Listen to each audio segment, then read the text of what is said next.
Hands on the Galaxy Note 2 by Samsung. Like most unboxings, this is a pretty special moment, so let's get it out of its cardboard confines. So here's the Note 2. It's beefier, it's bigger, and generally just looks a lot more polished than before. I'm just going to put that to the side for a moment. Let's check out what's in the box. Okay, so we've got the quick start guide and that all-important warranty card. And there's all your necessary ingredients, so your charger and of course your headphones. But this is what you actually care about, of course, the handset itself, which kind of looks like a supersized version of the S3. In fact, I have the S3 here, so let's have a look at them side by side. As you can see, it takes on the appearance of the Galaxy S3, so we've got those rounded edges. The Note 2 is packing a rather thin bezel. Stylings are very, very similar, and the Note 2 pretty much just looks like its big brother.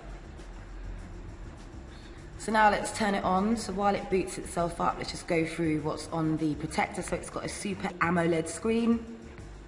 It's packing Android. It's actually rocking Jelly Bean, which we'll see in a moment. It's got a quad-core processor, Bluetooth, and NFC. Okay, so one of the biggest criticisms of the original Note was that it was unwieldy and couldn't be used as a phone for everyday use because of its 5.3-inch screen. Well, the Note 2 rocks a 5.5-inch display. So the same concerns are still going to arise. In fact, I have the original Note here.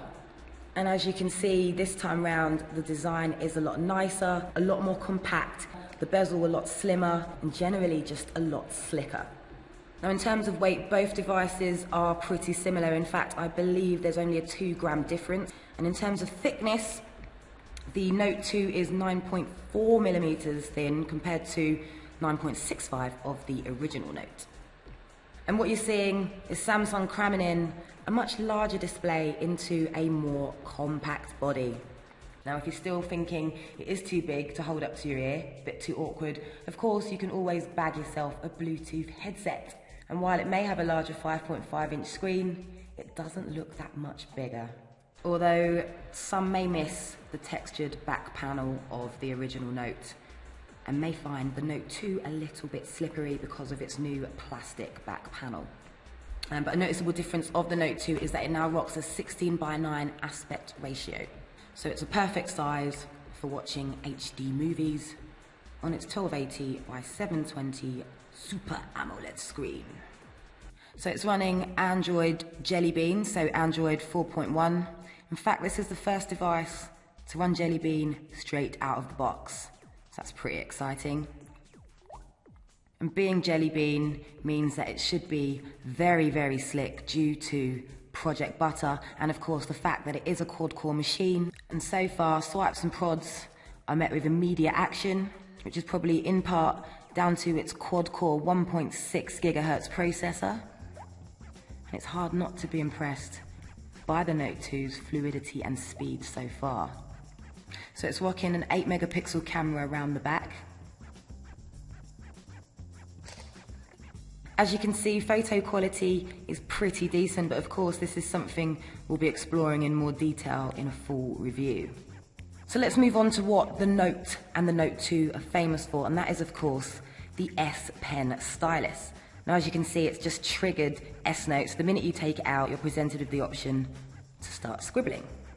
Now one of the first things you'll notice about the new S Pen is that it's a lot more refined this time round. It's a lot more ergonomic as well, and that's thanks to it being a bit wider, and as you can see, it's now got a flat side as well.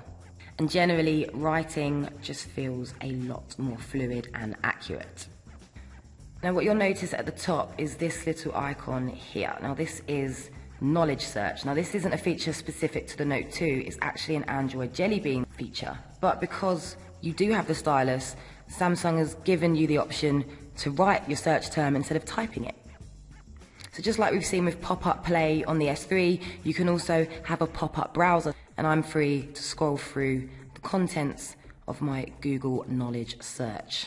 Of course, Google's knowledge search recognizes things, people, and the places you're searching for, and pulls up all that information into a card format.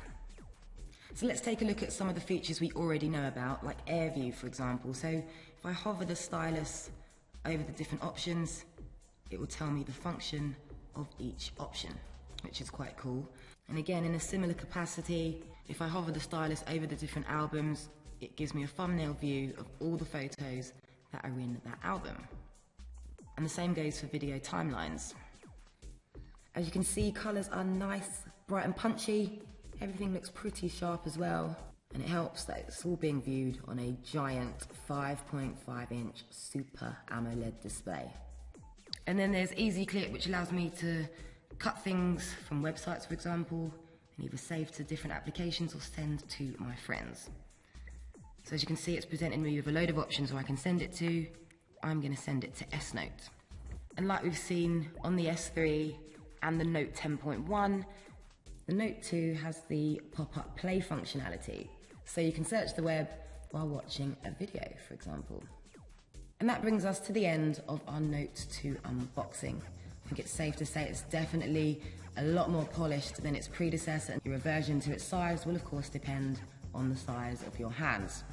Now the Note 2 is going to come in two colours, the marble white that you can see now and titanium grey, and Samsung also says we can expect up to 12 hours of battery life. And as ever, you can expect a full review from Stuff